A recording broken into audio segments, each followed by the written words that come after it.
Sarah Chun had dreamed of climbing Mount Denali since she was 12 years old. Growing up in a small town in Ohio, she had seen a documentary about the massive Alaskan peak and knew immediately that she had to stand on its summit one day. Now, at 28, she was finally here breathing the thin air at base camp and preparing for the most challenging climb of her life. The expedition team consisted of 6 climbers, all experienced but with varying levels of high-altitude experience. There was Marcus, a veteran mountaineer from Colorado who had summited Everest twice.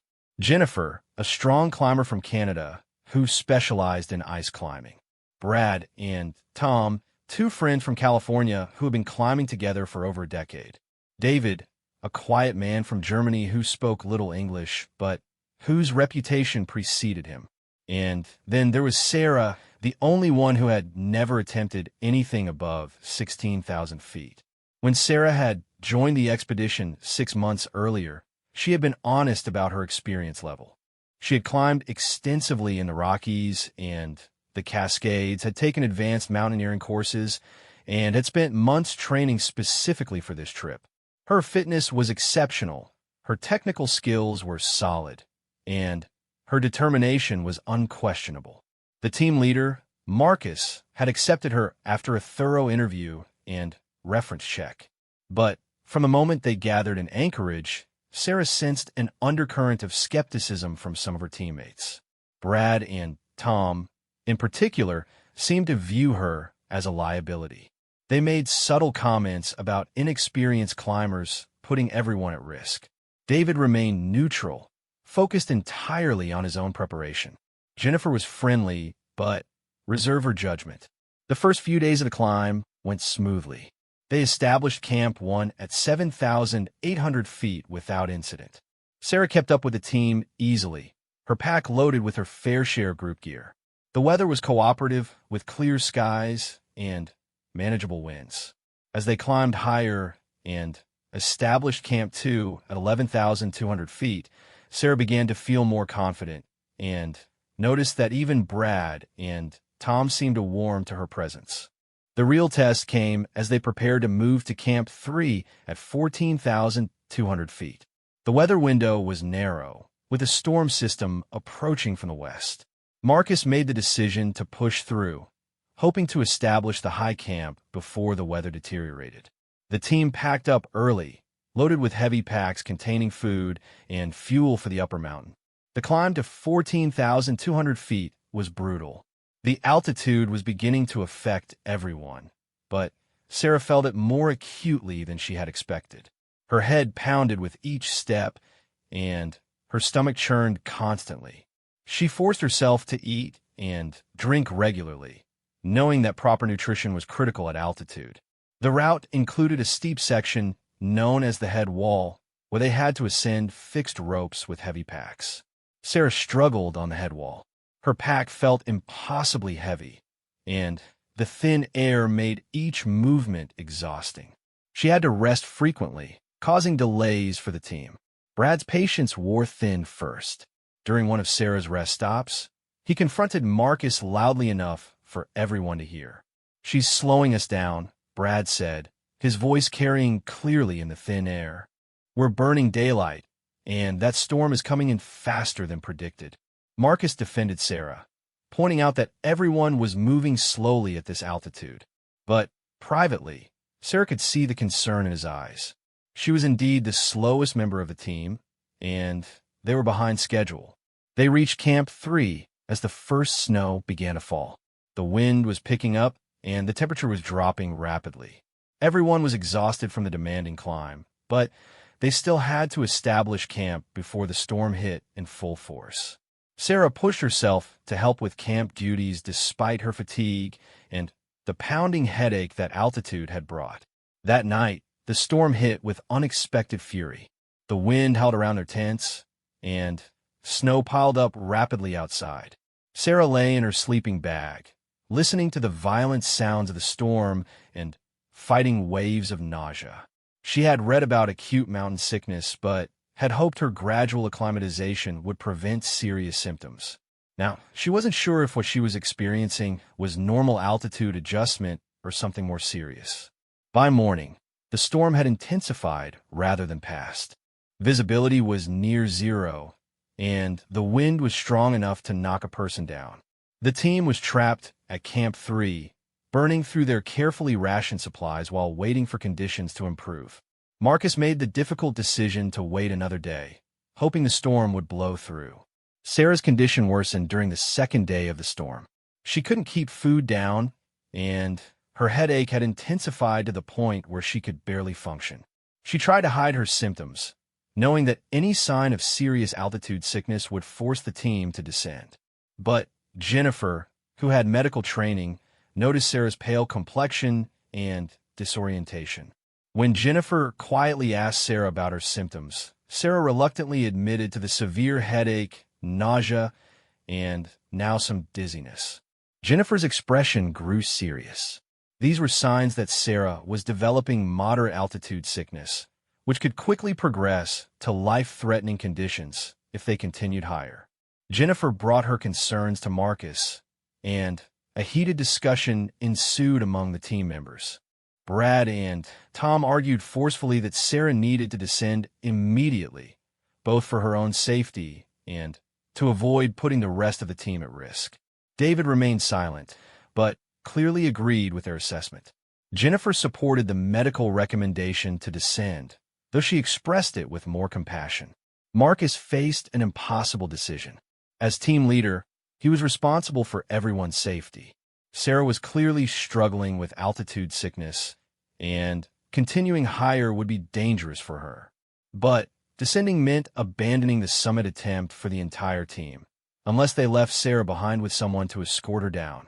The discussion grew heated as Brad proposed that Jennifer escort Sarah down while the rest of the team continued to the summit. Jennifer refused, pointing out that she didn't know Sarah well enough to be solely responsible for her safety during a descent in challenging conditions.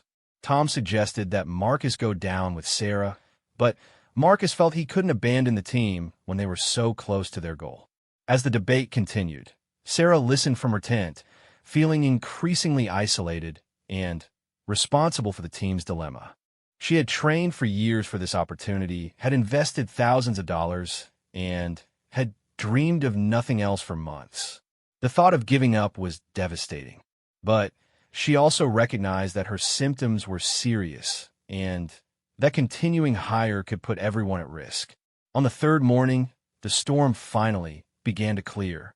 Patches of blue sky appeared between the clouds, and the wind died down to manageable levels. It was their window to move higher, but they needed to make a decision about Sarah immediately. The weather forecast showed another storm system approaching in 2 days, giving them a narrow opportunity for a summit attempt. Marcus gathered the team for a final discussion. Sarah, despite feeling terrible, insisted she could continue. She argued that her symptoms had stabilized and that she was committed to being careful and not putting others at risk. Brad and Tom remained adamant that she was a liability. Jennifer expressed continued medical concerns, but acknowledged that Sarah was an adult who could make her own decisions. The compromise they reached seemed reasonable at the time, though it would later prove to be a terrible mistake. Sarah would continue with the team to high camp at 17,200 feet. If her symptoms worsened, or if she couldn't keep up the pace needed for a summit attempt, she would descend while the others continued to the top. Everyone agreed that safety would be the top priority. The climb to high camp was even more challenging than Sarah had anticipated. The route included technical sections that required careful navigation around crevasses and up steep, exposed terrain. Sarah's pack seemed to grow heavier with each step, and her headache returned with a vengeance. But she gritted her teeth and maintained the pace, determined not to give Brad and Tom any excuse to exclude her. They established high camp in deteriorating conditions. The wind was picking up again, and snow was beginning to fall. The camp was a desolate place, perched on a narrow ridge with dramatic exposure on both sides. The thin air at 17,200 feet made even simple tasks exhausting, and everyone moved slowly and deliberately. That evening, as they prepared for a summit attempt the next day, Sarah's condition took a turn for the worse. She experienced severe nausea and began vomiting repeatedly. Her coordination became noticeably impaired, and she seemed confused about simple tasks. Jennifer recognized these as signs that Sarah's altitude sickness was progressing to a dangerous level. The team faced another crisis meeting.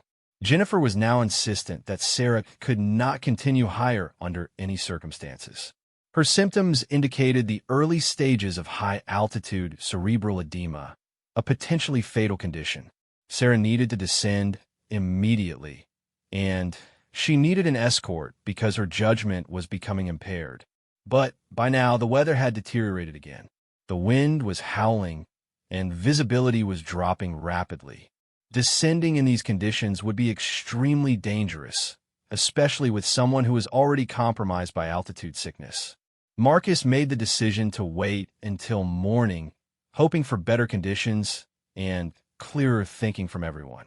Sarah spent a miserable night, drifting in and out of fevered sleep.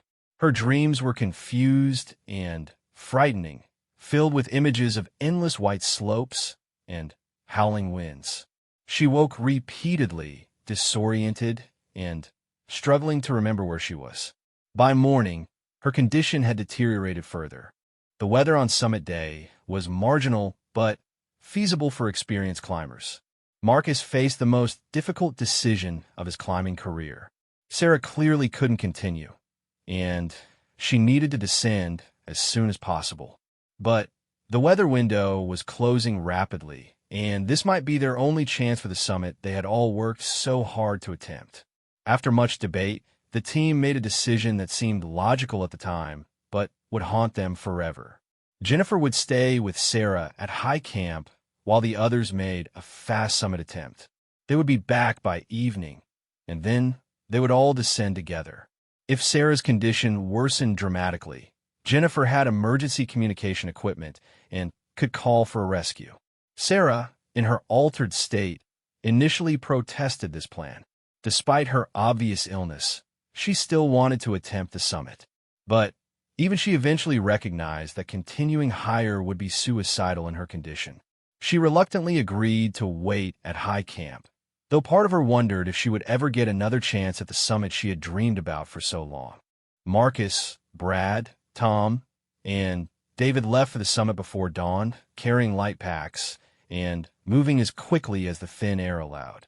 Jennifer stayed behind with Sarah, monitoring her condition and preparing for either an emergency descent or the return of the summit team. The plan was for the 4 climbers to reach the summit by early afternoon and return to high camp by evening. As the morning progressed, Sarah's condition continued to deteriorate. She was now experiencing significant confusion and coordination problems. Jennifer became increasingly worried and used the satellite communicator to contact the rescue service, alerting them to a potential emergency evacuation situation. The response was not encouraging. Weather conditions were preventing any helicopter operations, and ground rescue would take days to reach their location. By midday, Jennifer made a critical decision. Sarah's symptoms were progressing rapidly, showing signs of severe high-altitude cerebral edema. Waiting for the summit team to return could be fatal. They needed to begin descending immediately, despite the challenging conditions and Sarah's impaired state. Jennifer helped Sarah pack her essential gear, leaving behind anything that wasn't critical for the descent. Sarah moved slowly and clumsily, requiring constant guidance and assistance. The descent from high camp was technically challenging even in good conditions, involving steep slopes and careful navigation around crevasses. With Sarah in her current state, it would be extremely dangerous. They began the descent in whiteout conditions. The wind was driving snow horizontally, making it difficult to see more than a few feet ahead. Jennifer used GPS and compass navigation, carefully following the established route markers. Sarah followed like a sleepwalker, responding to directions, but clearly operating on instinct rather than clear thought. The descent was slow and terrifying. Several times, Sarah nearly walked off the edge of steep drops, saved only by Jennifer's vigilant attention and the rope that connected them. Jennifer began to question whether she had made the right decision to attempt the descent, but Sarah's deteriorating condition convinced her that staying at altitude would have been worse. Meanwhile, the summit team was facing their own challenges on the upper mountain. The weather was worse than they had anticipated, with high winds and poor visibility. But they had committed to the summit attempt and continued climbing despite the difficult conditions. Marcus later admitted that his judgment was clouded by summit fever and the pressure to succeed after bringing the team so far. As afternoon approached, Jennifer and Sarah had made slow but steady progress down from high camp. They reached a relatively sheltered area around 16,000 feet, where Jennifer decided to stop and reassess Sarah's condition. To her relief, Sarah seemed slightly more alert at the lower altitude, though she was still clearly suffering from severe altitude sickness.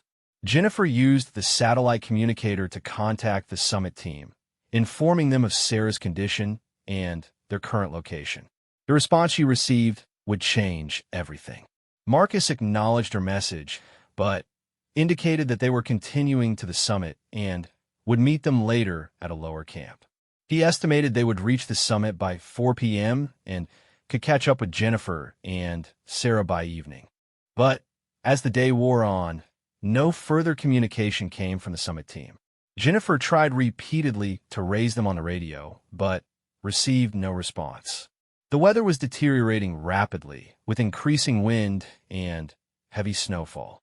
Jennifer faced a terrible choice: continue down with Sarah to ensure her safety, or wait for the summit team at a predetermined location.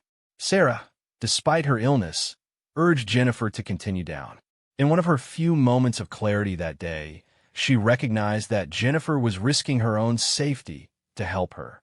Sarah insisted that she could continue the descent with assistance, and that they shouldn't wait for the others in the worsening conditions. As evening approached, Jennifer made the decision to continue descending with Sarah. They had been moving for over 8 hours, and both were exhausted. Sarah's condition had stabilized somewhat at the lower altitude, but she was still weak and disoriented. Jennifer knew they needed to reach the relative safety of Camp 3 before nightfall. The descent in the storm was a nightmare. Visibility was near zero, and the wind was strong enough to knock them off balance. Jennifer navigated entirely by GPS and compass, following compass bearings from one waypoint to the next. Sarah followed mechanically, putting one foot in front of the other without really understanding where they were going. As darkness fell, they were still several hundred feet above Camp 3. Jennifer made the decision to continue descending rather than spending the night exposed on the mountain. Using headlamps that barely penetrated the driving snow, they slowly worked their way down the steep terrain toward the camp. They reached Camp 3 exhausted, hypothermic, and emotionally drained. Jennifer quickly got Sarah into her sleeping bag and began the process of rewarming her and getting fluids into her system. Sarah's condition was still serious, but being at a lower altitude was clearly helping. For the first time that day, Jennifer allowed herself to hope that Sarah would recover. But there was still no word from the summit team. Jennifer tried repeatedly to contact them by radio and satellite phone, but received no response. As the night wore on, she began to fear the worst. The weather on the upper mountain was severe, and the team was now several hours overdue from their planned return time. Morning brought no improvement in the weather and no contact from the missing climbers.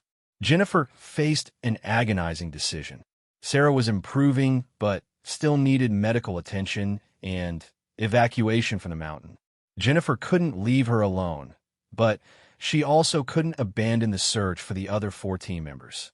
Jennifer used the satellite communicator to contact the rescue service and report 4 missing climbers on the upper mountain. The response confirmed her fears. Weather conditions were preventing any search and rescue operations, and the missing climbers would have to survive on their own until conditions improved. As the day progressed, Sarah continued to recover from her altitude sickness. Her confusion cleared, and she was able to eat small amounts of food. But as her mental clarity returned, so did her awareness of the gravity of their situation. For members of their team were missing in severe weather on the upper mountain, and she couldn't help but feel responsible. Jennifer maintained a brave front, but Sarah could see the worry and fear in her eyes. They were trapped at Camp 3 by the continuing storm, unable to search for their missing teammates, and unable to descend to safety. All they could do was wait and hope that somehow Marcus, Brad, Tom, and David had found shelter and survived the night. The second day brought a brief improvement in the weather, but still no contact from the missing climbers. Jennifer made the difficult decision to begin descending with Sarah, knowing that staying at altitude served no purpose and that Sarah still needed medical attention. They cached supplies at Camp 3 for the missing team and began the long descent toward base camp. The descent was emotionally devastating for Sarah. With each step down the mountain, she was leaving behind 4 people who had become her companions over the previous weeks. She couldn't shake the feeling that if she had been stronger, if she hadn't gotten altitude sickness, somehow the outcome would have been different. They reached base camp 2 days later, where the remaining expedition support staff helped them organize a proper search and rescue operation. But by then, it had been 4 days since anyone had heard from the missing climbers. The chances of survival in the severe weather they had encountered were slim. Sarah spent the next week at base camp, recovering from her altitude sickness and participating in the search efforts as weather permitted. Helicopter flights scoured the upper mountain, looking for any sign of the missing team. Ground searchers checked every possible route and shelter location. But as the days passed without any trace of the 4 men, hope began to fade.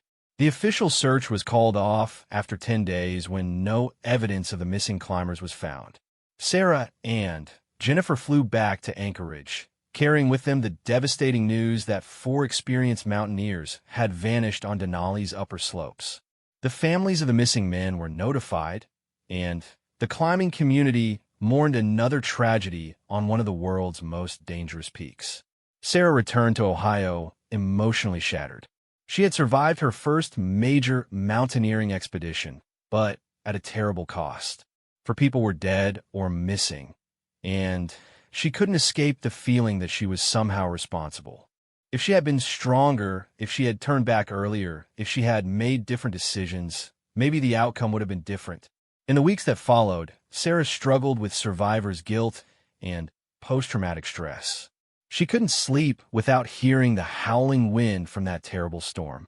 She couldn't look at her climbing gear without thinking about Marcus, Brad, Tom, and David.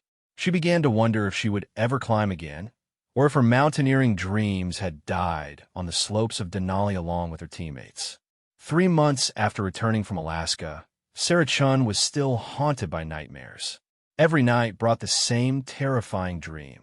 She was stumbling through a blizzard, calling out for Marcus, Brad, Tom, and David, but hearing only the howling wind in response. She would wake in a cold sweat, her heart racing, struggling to convince herself she was safe in her apartment in Columbus. The official investigation into the disappearance had concluded what everyone already suspected. 4 experienced climbers had been caught in severe weather conditions on Denali's upper slopes and had likely died of exposure. Their bodies, like many others lost on the mountain, would probably never be recovered. The case was closed, filed away with dozens of other mountaineering tragedies that occurred each year in Alaska's unforgiving wilderness. But something about the official conclusion didn't sit right with Sarah. As her altitude sickness symptoms had cleared and her memory of those final days became sharper, inconsistencies began to emerge. Small details that hadn't seemed important at the time now bothered her constantly. She found herself obsessing over every conversation, every decision, every moment from that expedition. The first thing that troubled her was the communication failure. Marcus had been extremely safety conscious throughout the expedition, always maintaining radio contact and following established protocols. It seemed unlikely that he would have continued to the summit without regular check-ins, especially knowing that Sarah was ill and the weather was deteriorating. Sarah had tried to discuss these concerns with Jennifer during several phone calls, but Jennifer seemed reluctant to revisit the events. She maintained that they had done everything possible under difficult circumstances and that dwelling on what-ifs wasn't healthy for either of them. Jennifer had returned to her job as a mountain guide in the Canadian Rockies and appeared to be moving on with her life. But Sarah couldn't move on. She had given up her job as a software engineer to focus on mountaineering, and now she couldn't imagine ever setting foot on a mountain again. Her savings were depleted, her dreams were shattered, and her confidence was destroyed. Worse, she carried the crushing weight of survivor's guilt, convinced that somehow she was responsible for the deaths of 4 people. The turning point came when Sarah received an unexpected phone call from David's sister, Anna, who lived in Munich. Anna had been handling David's affairs and had found something in his belongings that she thought Sarah should see. David had been keeping a detailed journal during the expedition, and his final entries contained information that contradicted the official narrative of events. Anna offered to email Sarah copies of the relevant journal pages, but something in her voice suggested this was information too sensitive to trust to digital communication. Instead, Anna proposed meeting in person. She was planning to travel to Alaska to visit the base camp where her brother had last been seen, and she invited Sarah to join her.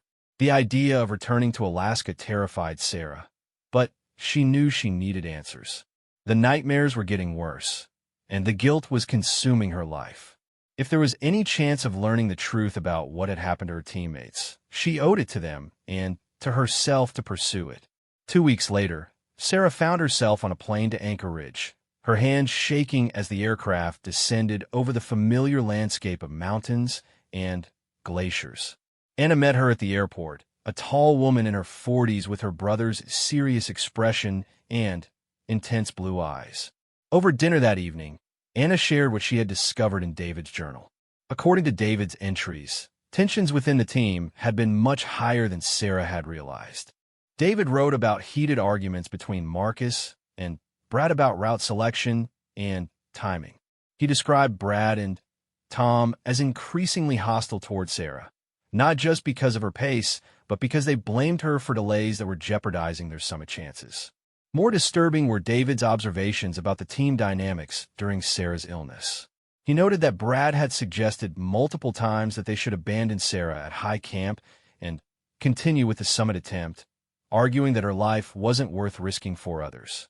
Marcus had repeatedly refused, but David sensed that the team leader was wavering under pressure. The most shocking entry was from a morning of the summit attempt. David wrote that the original plan had been for Jennifer to descend immediately with Sarah, not to wait at high camp. The decision to leave Jennifer and Sarah at 17,200 feet had been Brad's idea, and Marcus had agreed only after Brad threatened to descend with Tom if they didn't attempt the summit that day. This contradicted everything Sarah remembered about the decision-making process. She had been confused and disoriented from altitude sickness, but she clearly recalled Jennifer volunteering to stay with her while the others climbed. Learning that Jennifer had initially planned to escort her down immediately made Sarah question everything she thought she knew about those final days. Anna also shared something else that troubled her deeply. David's journal contained detailed GPS coordinates and timing information for the expedition. Using this data, Anna had consulted with mountaineering experts in Germany to analyze the team's movements and decisions. Their conclusion was disturbing. The 4 men should have been able to reach the summit and return to high camp safely, even in the poor weather conditions they encountered. The experts believed that something had gone wrong on the upper mountain, but they couldn't determine what based on the available information. The weather had been severe, but not unsurvivable for experienced climbers with proper gear. The route was well established and clearly marked. There was no obvious explanation for why 4 skilled mountaineers had simply vanished without a trace. Anna's investigation had uncovered another troubling fact. According to the expedition outfitter's records, the team had been carrying emergency beacon devices that should have transmitted their location automatically in case of an emergency. None of these beacons had ever activated, suggesting that whatever happened to the four men occurred too quickly for them to signal for help. Sarah and Anna decided to visit the base camp area and interview the support staff who had been present during the expedition. They flew to Talkeetna and arranged for a helicopter to take them to the glacier where base camp had been established. The pilot, an experienced mountain rescue specialist named Jack Morrison, had actually participated in the original search efforts. Jack confirmed many of Anna's concerns about the official investigation. He explained that the search had been hampered by poor weather, but he had always been puzzled by the complete absence of any trace of the missing climbers. Usually, even in severe storms, search teams found some evidence of what happened to lost mountaineers: abandoned gear, footprints, or, at minimum, the location where they had last been seen. More intriguingly, Jack mentioned that he had received reports from other climbing parties on Denali during that time period. Several teams had reported seeing lights or movement on the upper mountain during the storm, but these sightings have been dismissed as irrelevant to the search efforts. Jack had always wondered if they represented missed opportunities to locate the missing men. At the former base camp location, Sarah and Anna met with two members of the support staff who had been present during the expedition. Both men remembered Sarah's dramatic descent with Jennifer and the subsequent search efforts, but they also provided new information that raised additional questions. According to the support staff, Marcus had made several satellite phone calls during the final days of the expedition that hadn't been mentioned in the official reports. These calls had been private, conducted away from other team members and support staff. The recipients of these calls were unknown, but the timing suggested they had occurred during the period when critical decisions were being made about Sarah's condition and the summit attempt. Even more puzzling was the discovery that additional supplies had been cached on the upper mountain beyond what the team had officially planned. The support staff had organized these additional caches at Marcus's request, but the purpose had never been explained. The extra supplies included cold weather gear and emergency bivouac equipment sufficient for an extended stay on the upper mountain. Sarah began to wonder if Marcus had been planning something beyond a standard summit attempt. The extra supplies suggested preparation for an extended period on the upper mountain, possibly including multiple summit attempts or contingency plans for getting stranded. But if that was the case, why had the team vanished so completely? Anna shared another piece of disturbing information from David's journal.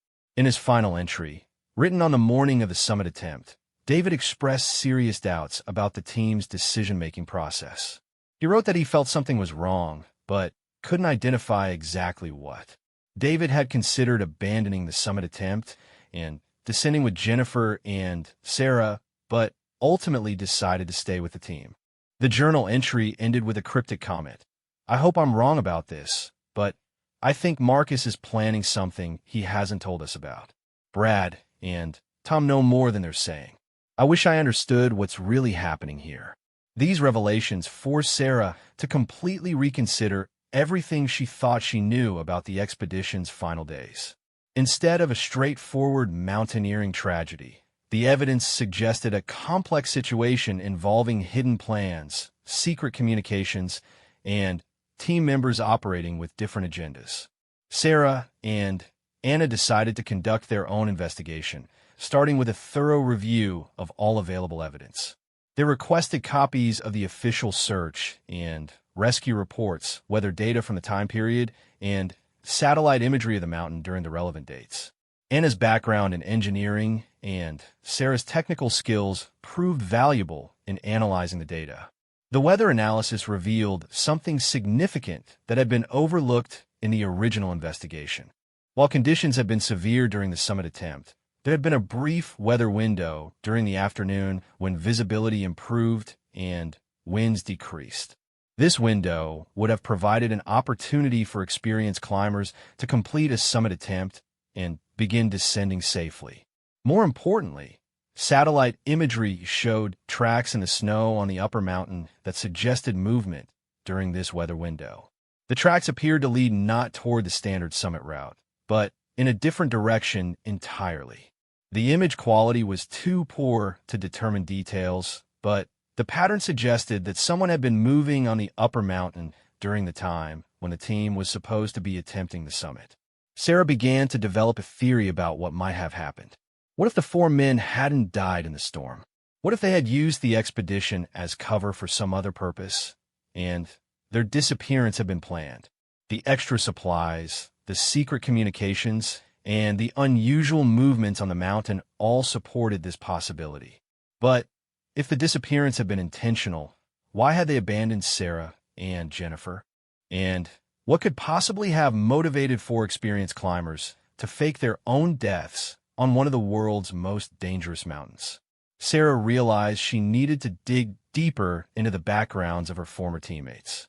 Anna's investigation into her brother David's activities before the expedition revealed another layer of complexity. David had been involved in a lucrative consulting business related to mineral exploration in remote areas. His expertise in geology and mountain survival made him valuable to companies seeking to establish operations in challenging environments. More significantly, Anna discovered that David had recently signed a major contract with a mining company that operated in Alaska. The details of the contract were confidential, but it involved geological surveys in remote wilderness areas. Anna began to wonder if David's participation in the Denali expedition had been related to this business rather than recreational climbing. Sarah decided to investigate Marcus's background as well. What she discovered was shocking. Marcus had significant financial problems stemming from a failed business venture and was facing bankruptcy. He had been desperate for money and had recently been involved in several questionable schemes to generate income from his mountaineering expertise. Even more disturbing was the revelation that Marcus had connections to companies involved in illegal wildlife trafficking and antiquities smuggling.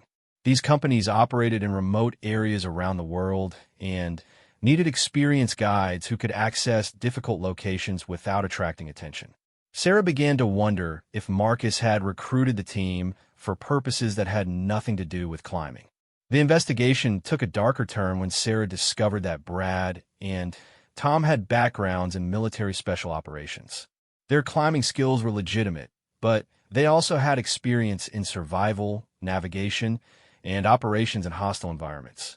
If Marcus had been planning something illegal, Brad and Tom would have been ideal partners. Sarah shared her findings with Anna, and together they developed a theory about what had really happened on Denali. They believed that Marcus had organized the expedition as cover for an illegal operation, possibly involving the transportation of contraband through Alaska's remote wilderness areas. The four men hadn't died in the storm. They had used the storm as cover to disappear and begin new lives elsewhere. The theory explained many of the inconsistencies Sarah had identified. The extra supplies would have supported the men during their escape from the mountain. The secret communications would have been with contacts who were helping to facilitate their disappearance. The unusual movements on the upper mountain would have been the team heading toward a predetermined extraction point rather than attempting the summit. But several questions remained unanswered. If the disappearance had been planned, why had Sarah and Jennifer been brought along? Had they been intended to serve as witnesses to the supposed tragedy, providing credibility to the cover story? Or had their presence been an oversight that forced Marcus to improvise? Sarah realized that she needed to confront Jennifer directly about these revelations. If her theory was correct, Jennifer might have been an unwitting participant in an elaborate deception. Alternatively, Jennifer might have been complicit in the scheme from the beginning, which would explain her reluctance to discuss the expedition's details. Sarah arranged to meet Jennifer in Calgary, where Jennifer was leading a climbing course. The reunion was awkward, with Jennifer clearly uncomfortable about revisiting the Denali expedition. When Sarah began sharing her findings, Jennifer's reaction was telling. She seemed more frightened than surprised by the revelations. Jennifer initially denied any knowledge of the inconsistencies Sarah had identified, but as the evidence mounted, her composure began to crack. Finally, Jennifer admitted that she had suspected something was wrong during the expedition, but had been afraid to voice her concerns. According to Jennifer, Marcus had approached her privately before the summit attempt and asked her to delay descending with Sarah. He claimed it was for safety reasons, that Jennifer's medical skills might be needed if something went wrong on the summit attempt. But Jennifer had sensed there was more to the request than Marcus was admitting. Jennifer also revealed that she had heard parts of Marcus's private satellite phone conversations. She couldn't make out details, but the conversations had sounded more like business discussions than emergency communications. Jennifer had been troubled by this, but hadn't known what to do with her suspicions. Most significantly, Jennifer admitted that she had seen lights on the upper mountain during the night after the summit attempt. The lights had appeared to be moving in a coordinated pattern, suggesting human activity rather than random reflections or natural phenomena. Jennifer had reported these sightings to the rescue coordinators, but they had been dismissed as hallucinations caused by stress and exhaustion. Sarah realized that Jennifer's testimony provided crucial support for her theory about what had happened. The moving lights suggested that the four men had survived the summit attempt and were moving on the upper mountain after they were supposed to have died. The coordinated pattern indicated planned activity rather than emergency survival behavior. But if Sarah's theory was correct, it meant that she and Jennifer had been used as unwitting accomplices in an elaborate fraud. They had provided credible testimony about the team's disappearance, lending legitimacy to what was actually a carefully orchestrated deception. Sarah felt violated by the realization that her near-death experience from altitude sickness had been exploited as part of someone else's criminal scheme. Anna encouraged Sarah to take their findings to law enforcement, but Sarah was reluctant to involve authorities without more concrete evidence. The theory they had developed was compelling but still largely circumstantial. They needed proof that the four men were still alive and evidence of what they had been doing on the mountain. The breakthrough came from an unexpected source. Anna had been monitoring online climbing forums and social media, looking for any mention of the missing men. 3 months into their investigation, she discovered a photograph posted on a climbing website that showed someone who looked remarkably like Marcus at a mountain rescue facility in South America. The photograph was part of a story about international mountain rescue training, and the person in question was identified as an American instructor using a different name. The image quality wasn't perfect, but the resemblance to Marcus was striking. More importantly, the timing of the photograph coincided with the period when Marcus was supposed to be dead on Denali. Sarah and Anna decided to pursue this lead aggressively. They contacted the organization mentioned in the article and learned that they did indeed employ an American mountaineering instructor who matched Marcus's description. The instructor had joined the organization shortly after the Denali expedition and had provided references from previous mountaineering experiences. Using her engineering contacts, Anna was able to obtain higher resolution versions of several photographs from the organization's training materials. When these images were enhanced and analyzed, the resemblance to Marcus became unmistakable. They had found proof that at least one of the supposedly dead climbers was alive and working under a false identity. This discovery validated Sarah's theory and provided the concrete evidence they needed to involve law enforcement. But it also raised new questions about the scope and sophistication of the scheme. If Marcus was working as a mountaineering instructor in South America, what had become of Brad, Tom, and David? Were they involved in the same operation, or had they pursued different paths after their fake deaths? Sarah realized that uncovering the truth about what happened on Denali was going to be more complex and dangerous than she had initially imagined. She was dealing with people who had successfully faked their deaths and were likely involved in serious criminal activity. If they discovered that she was investigating their disappearance, her own safety could be at risk. But Sarah also knew that she couldn't abandon her search for answers. For men had betrayed her trust and exploited her near-death experience for their own criminal purposes. They had allowed her to suffer months of guilt and trauma while they pursued new lives built on lies. Sarah was determined to expose the truth and ensure that justice was served, regardless of the personal cost. Sarah Chun stood outside the Federal Bureau of Investigation field office in Anchorage, clutching a folder containing months of investigation work. Her hands were trembling, not from the Alaskan cold, but from the magnitude of what she was about to report. After 6 months of detective work, she had uncovered evidence of an elaborate fraud that had cost the lives of innocent people and destroyed countless families. Special Agent Maria Rodriguez listened intently as Sarah and Anna presented their findings. Rodriguez specialized in international fraud cases and had seen many elaborate schemes, but the complexity of what Sarah described was remarkable even by her standards. 4 men had faked their deaths on one of the world's most dangerous mountains, used an innocent woman's near-death experience to legitimize their disappearance, and then scattered across the globe to pursue new lives built on criminal enterprises. The evidence Sarah and Anna had gathered was substantial but still incomplete. They had confirmed that Marcus was alive and working in South America under a false identity. They had established that the expedition had been used as cover for some kind of illegal operation. They had documented inconsistencies in the official investigation and uncovered evidence of planning and preparation that suggested the disappearance was intentional. But Agent Rodriguez needed more than circumstantial evidence to build a criminal case. She needed to identify the specific crimes that had been committed and gather proof that would hold up in court. More importantly, she needed to locate all 4 missing men and determine the scope of their ongoing criminal activities. Rodriguez explained that the FBI had been tracking several international smuggling operations that used legitimate outdoor activities as cover for illegal transportation of goods and people.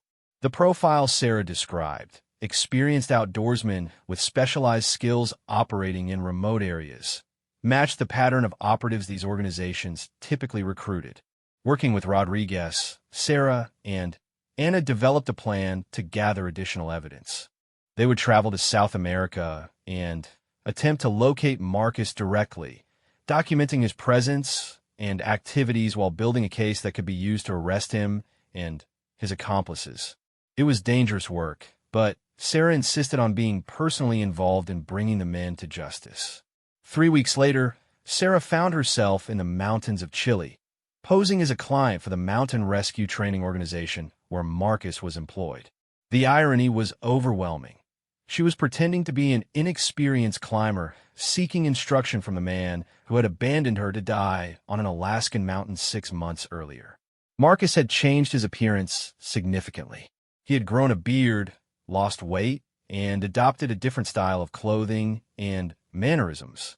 But Sarah recognized his voice immediately when he introduced himself using the name Miguel Rodriguez. It was the same calm, authoritative tone she remembered from the Denali expedition, when he had been making decisions about her life and death. The confrontation Sarah had imagined never materialized. Instead, she found herself participating in a week-long mountaineering course, gathering evidence while pretending to learn skills she already possessed. Marcus showed no sign of recognizing her, despite the months they had spent together on Denali. Sarah began to understand how thoroughly he had compartmentalized his different lives. During the training course, Sarah observed Marcus carefully, looking for evidence of the criminal activity she suspected. What she discovered was more disturbing than she had anticipated. Marcus wasn't just working as a legitimate mountaineering instructor. He was using the organization's facilities and resources to train operatives for international smuggling operations. The other students in Sarah's course weren't recreational climbers seeking basic instruction. They were highly skilled individuals being trained in specialized techniques for moving people and contraband through remote mountain terrain.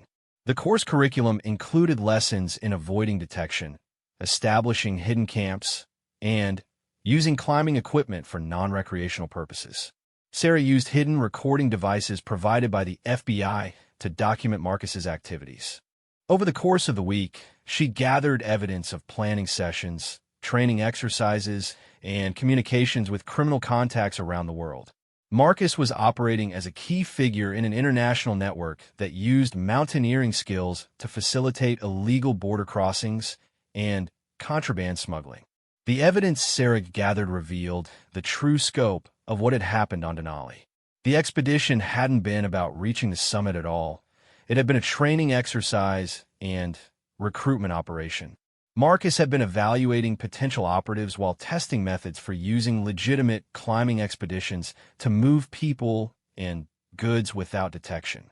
Brad and Tom's military backgrounds made perfect sense in this context. They had been recruited not for their climbing skills, but for their expertise in covert operations. David's geological knowledge was valuable for identifying routes and locations that could be used for smuggling operations. The entire team had been assembled for criminal purposes from the beginning. Sarah's presence on the expedition had been a mistake. Marcus had needed additional climbers to make the expedition appear legitimate, and Sarah's credentials and references had convinced him she would be a suitable cover participant. Her altitude sickness and the resulting complications had forced Marcus to improvise, ultimately leading to the elaborate deception that allowed the team to disappear. The revelation that she had been an unwitting participant in a criminal enterprise from the very beginning was devastating for Sarah. Every aspect of the expedition she had dreamed about for years had been a lie. Her teammates had never been interested in climbing or friendship or shared adventure. She had been nothing more than a convenient cover story for their illegal activities. But Sarah's anger and hurt motivated her to gather even more evidence against Marcus and his network. Working with Agent Rodriguez via encrypted communications, she documented training locations, identified key operatives, and recorded conversations that revealed the scope of the criminal organization's activities across multiple countries. The investigation took a dramatic turn when Sarah discovered that Marcus was planning to return to Alaska for another operation. According to intercepted communications, the criminal network was preparing to use climbing expeditions in Denali National Park to establish smuggling routes between Alaska and Russia. The operation would involve multiple teams operating under the cover of legitimate mountaineering activities. Agent Rodriguez realized that this provided an opportunity to arrest Marcus and dismantle a significant portion of the criminal network. They developed a plan to monitor Marcus's activities when he returned to Alaska and gather evidence of the smuggling operation before making arrests. Sarah volunteered to serve as an undercover operative in the sting operation. Her mountaineering skills and first-hand knowledge of Marcus's methods made her uniquely qualified to infiltrate the operation. Despite the obvious dangers, Sarah was determined to see the case through to its conclusion. 6 months after her first encounter with Marcus in Chile, Sarah found herself back on Denali, this time as an FBI operative working to expose the criminal network that had exploited her trust and nearly cost her life. The psychological challenge of returning to the mountain where she had almost died was enormous, but Sarah was motivated by the knowledge that she was finally in a position to seek justice. The sting operation revealed the full scope of Marcus's criminal enterprise. His organization was using climbing expeditions to transport high-value contraband between Alaska and Russia, taking advantage of the remote wilderness areas where border enforcement was minimal. The operations generated millions of dollars in profits while putting innocent climbers at risk. Marcus's team included not just Brad, Tom, and David, but dozens of operatives working across multiple countries. They had perfected techniques for using legitimate outdoor activities as cover for criminal enterprises, exploiting the trust and camaraderie that typically characterize the mountaineering community.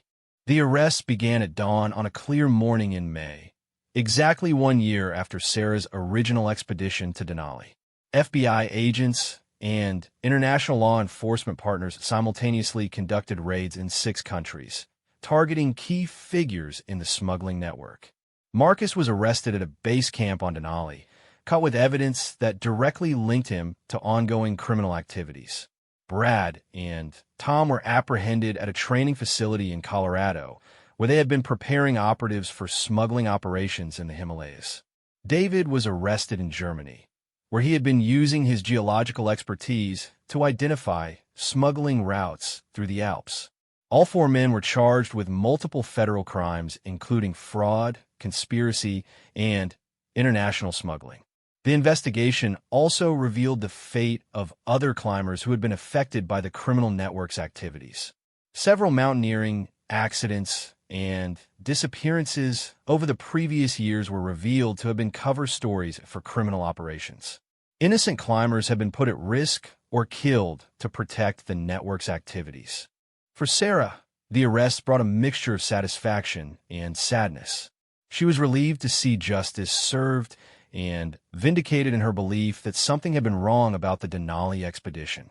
But she also mourned the loss of what she had thought were friendships and shared experiences with her former teammates. The legal proceedings took more than a year to complete. Sarah testified at multiple trials, describing her experiences on Denali and her subsequent investigation. Her testimony was crucial in securing convictions against all four men, who received sentences ranging from 15 to 25 years in federal prison. The case also led to broader reforms in how climbing expeditions are regulated and monitored. New requirements for permits and communications helped ensure that legitimate mountaineering activities couldn't be as easily exploited as cover for criminal enterprises. But perhaps the most significant outcome was the impact on Sarah herself. The investigation and legal proceedings had given her a sense of purpose and accomplishment that helped her overcome the trauma of her Denali experience.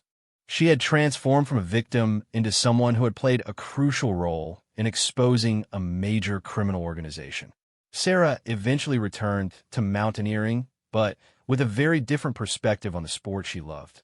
She became involved in mountain safety education and worked with law enforcement agencies to help identify and prevent the exploitation of outdoor activities by criminal organizations.